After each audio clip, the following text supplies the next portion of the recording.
So hello everyone, Swami Vivekananda AKR chemistry classes में आप सभी का स्वागत है। तो आज ये भाई जल्दी आइए भाई, ये किस किस ने किए जो मैंने आपको होमवर्क दिया था घर के लिए, ये किस किस ने किया आप में से? ये 4 क्वेश्चन जो हमने आपको होमवर्क दिया था, किस किस ने किए भाई? जिसने भी किए हैं ये क्वेश्चन, बहुत अच्छी बात है, वेरी गुड, ठीक है। लेकिन आइए, अब जिस बच्चे ने नहीं किए हैं उसके लिए करवाना होगा हमें भी, ठीक है। तो देखिए भाई, हम थर्ड नंबर क्वेश्चन नंबर 3 लेते हैं भाई। तो सीपी स्टार कौन सा भाई है? जहां पर पेंटामिथाइल ग्रुप लगे हैं सीपी पर, साइक्लोपेंटाडाइनाइल पर, ठीक है। तो सीपी कितने इलेक्ट्रॉन देता है? 5 इलेक्ट्रॉन, ठीक है, 5 इलेक्ट्रॉन। कोबाल्ट कार्बन मोनोऑक्साइड कितना देता है? कार्बन मोनोऑक्साइड याद रखना, ठीक है। और इरिडियम कितने देता है भाई? 9 इलेक्ट्रॉन, ठीक है। कार्बोनाइल है 2 और ब्रीजिंग है और ट्वाइस है, कितने देगा अभी? 4 इलेक्ट्रॉन देगा। उसके बाद रीनियम कितने देता है अभी? ऑस्मियम, रीनियम ऑस्मियम, रीनियम कितने देता है? 7 इलेक्ट्रॉन। मैग्नीज के नीचे तो होता है मैग्नीज, फिर होता है हमारा वो टेक्नेटियम, फिर होता है रीनियम, ठीक है, ओके। कार्बोनाइल कितने देगा अभी इलेक्ट्रॉन? 2 इलेक्ट्रॉन। सीपी कितने देगा? 5 इलेक्ट्रॉन। तो टोटल बैलेंस इलेक्ट्रॉन गिनिए भाई, कितने हो गए? क्योंकि इसके मेटल बॉन्ड निकाल रहा हूं मैं, मेटल बॉन्ड, ठीक है। 2 7 7 11 और 2 13 और 9 22 29 34 हो गए भाई, 34 इलेक्ट्रॉन। मतलब कि हमारा 18 इंटू मतलब 36 माइनस 34, क्योंकि 18n माइनस VSC वाला फॉर्मूला लग जाएगा, 18n minus VSC divided by 2। तो क्या आएगा भाई? क्या आएगा? 2 डिवाइडेड बाई 2, क्या आएगा आंसर? 1। आंसर मेरा क्या आएगा? 1। मतलब कि यहाँ पर मेटल और मेटल के बीच में जो बॉन्ड बनेगा वो कितने बनेगा भाई? वो बनेगा 1 बॉन्ड। मेटल और मेटल के बीच में कितना बॉन्ड बनेगा भाई? यहाँ पर मेटल और मेटल के बीच में 1 बॉन्ड बनेगा। मतलब कि साफ सी बात है, यहाँ पर जो मेटल है उसके बीच में 1 बॉन्ड बनेगा भाई, ठीक है, याद रखिएगा। जो हमारा मेटल बॉन्ड है उसके बीच में 1 बॉन्ड बनेगा, ठीक है। तो इसका स्ट्रक्चर किस प्रकार बनेगा भाई? इरिडियम रीनियम, ठीक है, ये 1 बॉन्ड बन जाएगा भाई, ठीक है। CO CP स्टार, ठीक है, ओके। और ये 2 कार्बोनाइल है भाई इसके ब्रीजिंग लिगैंड, ठीक है, ओके। उसके बाद CO, या फिर आप एक काम कर दिए CP और CO। सिस और ट्रांस यहाँ पर दोनों ही बन सकते हैं अभी, क्योंकि आपको पता तो नहीं ना सिस बनेगा ट्रांस बनेगा, तो दोनों ही बन सकते हैं। तो ये स्ट्रक्चर होगा जो मैंने अभी बनाया, इसका जो स्ट्रक्चर होगा यही होगा, ठीक है, जो मैंने अभी बनाया है। उसके बाद इसको और सोल्व आउट कीजिए भाई। ये क्या है भाई? इसको और सोल्व आउट कीजिए। इसमें कितने इलेक्ट्रॉन होंगे भाई? टोटल इलेक्ट्रॉन काउंट कीजिए, टोटल इलेक्ट्रॉन काउंट कीजिए आप।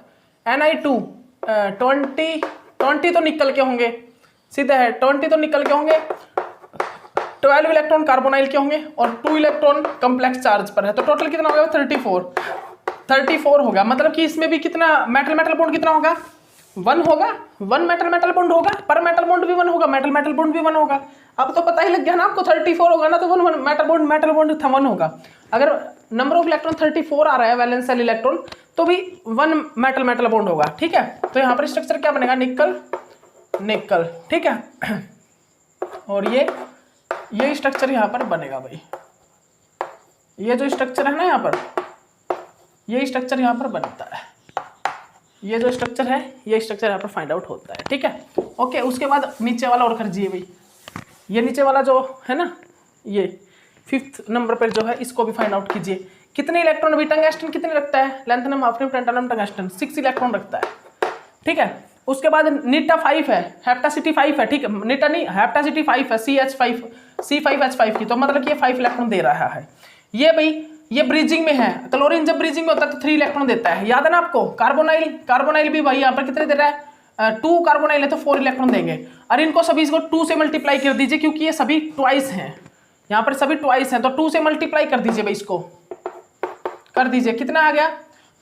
12 + 10 + 6 + 8, ठीक है, ओके, ये हो गया। तो अब टोटल काउंट कीजिए भाई, कितना हो गया?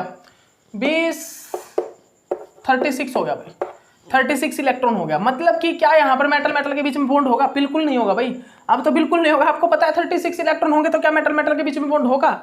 नहीं होगा भाई, आपको पता होना चाहिए ये चीज़ तो, ठीक है।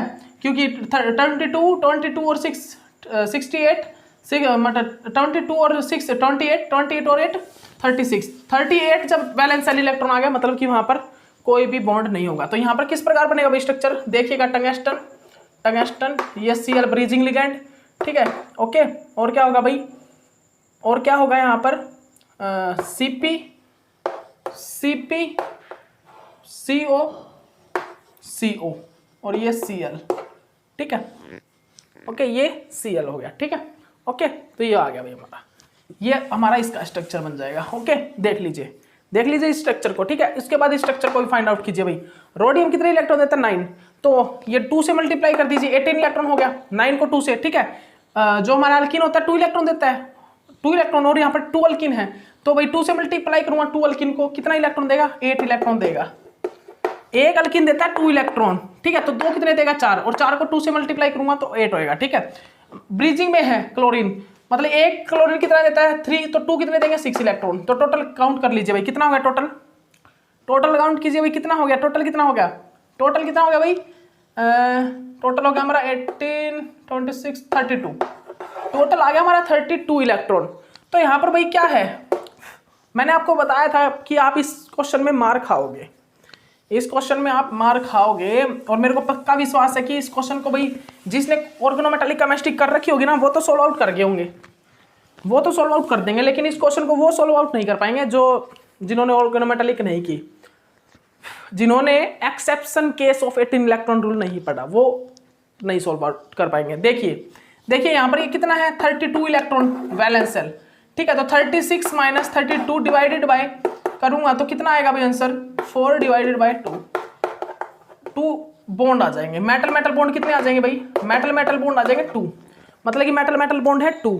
और अगर मैं बात करूं पर मेटल बॉन्ड तो भाई 32 डिवाइडेड बाय कितने मेटल हैं 2, तो आ जाएंगे 16, और 16 के लिए कितना आता है भाई, 16 के लिए आते हैं 2 पर मेटल बॉन्ड कितने आएंगे 2 आएंगे, ठीक है।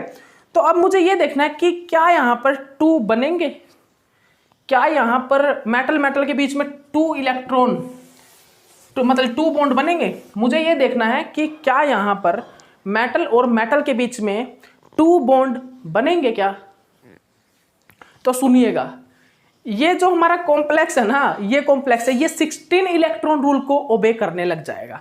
ये जो हमारा कॉम्प्लेक्स है 16 इलेक्ट्रॉन रूल को ओबे करके, और ये किस फॉर्मूले से हम इसके मेटल बॉन्ड को काउंट करेंगे, सुनना, इसके मेटल बॉन्ड को हम काउंट करेंगे 16n minus VSC divided by 2, इससे कैलकुलेट करेंगे, इससे हम क्या करेंगे इसके मेटल बॉन्ड को काउंट करेंगे। बिकॉज ये जो है, ये जो हमारा कॉम्प्लेक्स है ये क्या है भाई, देख लीजिए ध्यान से, रोडियम Cl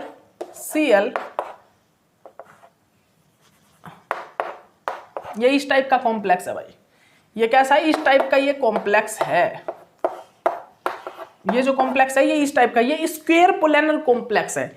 ये जो हमारा कॉम्प्लेक्स है, देखिए एक रोडियम जो है ये स्क्वायर प्लेनर कॉम्प्लेक्स स्ट्रक्चर बना रहा है, ये देख लीजिए स्क्वायर प्लेनर कॉम्प्लेक्स, और ये 16 इलेक्ट्रॉन रूल को ओबे कर रहा है। इसीलिए ये मतलब कि ये जो रूल है, इस रूल को मतलब कि हम मतलब कि यहाँ पर हम चेंज कर देंगे इस फॉर्मूले को, इसके जो मेटल बॉन्ड निकालने का जो फॉर्मूला है ना, वो 18n को हटा के हम 16n कर देंगे।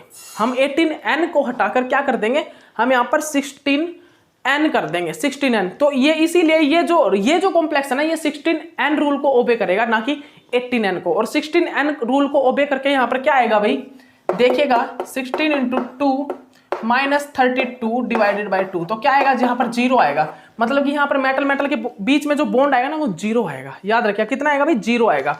इसमें बहुत से बच्चों ने भाई प्रॉब्लम आई होगी, इसमें सभी ने मेटल के बीच में जो बॉन्ड है ना वो 2 बनाए होंगे, सभी ने इस स्ट्रक्चर में मेटल के बीच में 2 बॉन्ड बनाए होंगे, पक्का गारंटेड है पक्का, सभी ने इसमें मेटल के बीच में 2 बॉन्ड बनाए होंगे, ठीक है। लेकिन आपको मैं बता देता हूं यहाँ पर इस टाइप से निकालेंगे, ठीक है।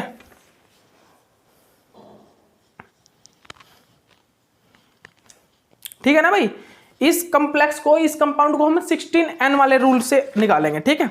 ओके, याद रखिएगा। तो मेरे ख्याल से मैंने आपको क्वेश्चन करवा दिए हैं, क्वेश्चन मेरे हो गए हैं। अब देखिएगा एक और मेरा क्वेश्चन आया है भाई, एक और मेरा क्वेश्चन आया है, लेकिन यहाँ पर क्या होगा, यहाँ पर बिल्कुल सेम इसी टाइप का क्वेश्चन है, लेकिन वो क्या कर रहा है, वो 18n को ओबे कर रहा है। वो जो है ना वो क्या कर रहा है, वो 18n रूल को, 18n रूल को ओबे कर रहा है, 18n को।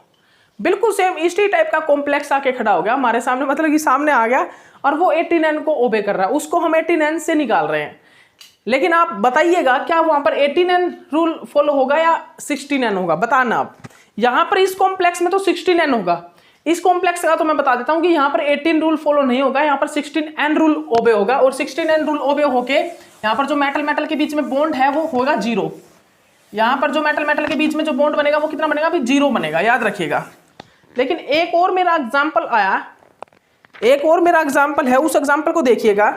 वो एग्जाम्पल क्या है भाई, वो एग्जाम्पल है भाई मेरे सामने ये CO4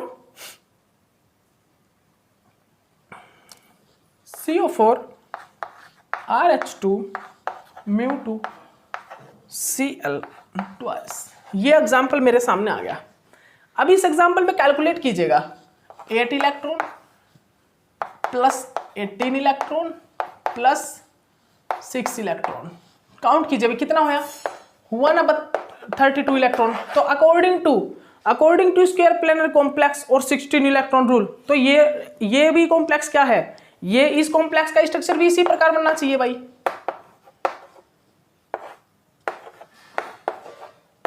ये देखिए इस कॉम्प्लेक्स का स्ट्रक्चर भी इसी प्रकार बनना चाहिए या नहीं, लेकिन नहीं, इस कॉम्प्लेक्स में क्या हो रहा था, मेटल मेटल के बीच में बॉन्ड थे। अब ये किस कारण आया है, ये किसके कारण आया भी, वो तो आप ऑर्गेनोमेटालिक जब पढ़ोगे ना, बुक स्टडी करना। लेकिन ये हुआ किसके कारण, ये सीपी के कारण हुआ है। वहां पर क्या था, सीपी स्टार था ना कहीं सीपी स्टार के कारण ये रीजन क्रिएट हुआ है। कहीं ना कहीं मेटल ने जो अपनी इलेक्ट्रॉन डेंसिटी है वो सीपी में डोनेट की है, इस कारण ऐसा हुआ है। ठीक है, इसी कारण ऐसा हुआ होगा क्योंकि वहां पर 16 रूल ओबे हो रहा है, लेकिन यहाँ पर नहीं हो रहा। लेकिन यहाँ पर क्या हो रहा है भाई, यहाँ पर जो मेटल मेटल के बीच में 2 बॉन्ड क्रिएट हो रहे हैं, यहाँ पर मेटल मेटल के बीच में, इस कॉम्प्लेक्स में मेटल मेटल के बीच में 2 बॉन्ड बन रहे हैं। याद रखिएगा इसके बीच में भाई 2 बॉन्ड फॉर्म हो रहे हैं। ठीक है, मेटल मेटल के बीच में 2 बॉन्ड बन रहे हैं। ठीक है, इस वाले स्ट्रक्चर में। तो कहीं कहीं आपको ये भी लगने लग जाएगा कि ये क्या है भाई, उसमें नहीं बन रहे थे और बिल्कुल सेम ऐसा ही रूल है और यहाँ पर बन रहे हैं, ये कैसे हो रहा है। तो कुछ एक कॉम्प्लेक्स ऐसे भी देखे गए हैं भाई कि 16 इलेक्ट्रॉन रूल ना ओबे करके 18 इलेक्ट्रॉन रूल के अकॉर्डिंग वो यहाँ पर डबल बॉन्ड बनाएंगे, लेकिन है बिल्कुल सेम, दोनों स्ट्रक्चर सेम है भाई। वहां पर भी D8 मॉलिक्यूल है, ये D8 यहाँ पर है। ठीक है, यहाँ पर भी स्क्वायर प्लेनर कॉम्प्लेक्स है वहां पर भी, लेकिन कैसे भाई, ये देखिए आप। ठीक है, ओके।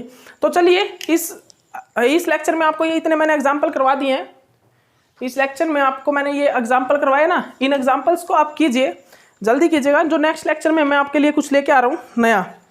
ठीक है, बस 5 मिनट का वक्त दीजिए मेरे को, बस मेरे को सिर्फ 5 मिनट का वक्त दीजिए। आपको बहुत मतलब कि एक ईजी वे में, मैं आपके सामने ज्योमेट्री लेके आऊँगा कि आप कैसे मतलब कि ज्योमेट्री को बता पाओगे। इलेक्ट्रॉन, वैलेंस सेल इलेक्ट्रॉन को वैलेंस सेल इलेक्ट्रॉन को आप काउंट करना कि इस स्ट्रक्चर में कितना वैलेंस सेल इलेक्ट्रॉन है, और उस वैलेंस सेल इलेक्ट्रॉन को काउंट करके आप ये बता पाओगे कि ये कैसा स्ट्रक्चर हो सकता है, ये किस टाइप का स्ट्रक्चर हो सकता है। डायरेक्ट वैलेंस सेल इलेक्ट्रॉन को डायरेक्ट वैलेंस सेल इलेक्ट्रॉन को काउंट करना और डायरेक्ट बता दोगे। लेकिन वो किन के लिए है, HNCC, high nuclear carbonyl cluster. अब हमारा जो नेक्स्ट टॉपिक है ना वो है भाई हाई न्यूक्लियर कार्बोनाइल क्लस्टर। अब हमारा जो नेक्स्ट टॉपिक है वो high nuclear carbonyl cluster start होने वाला है, हाई न्यूक्लियर कार्बोनाइल क्लस्टर। ठीक है, हाई न्यूक्लियर कार्बोनाइल क्लस्टर।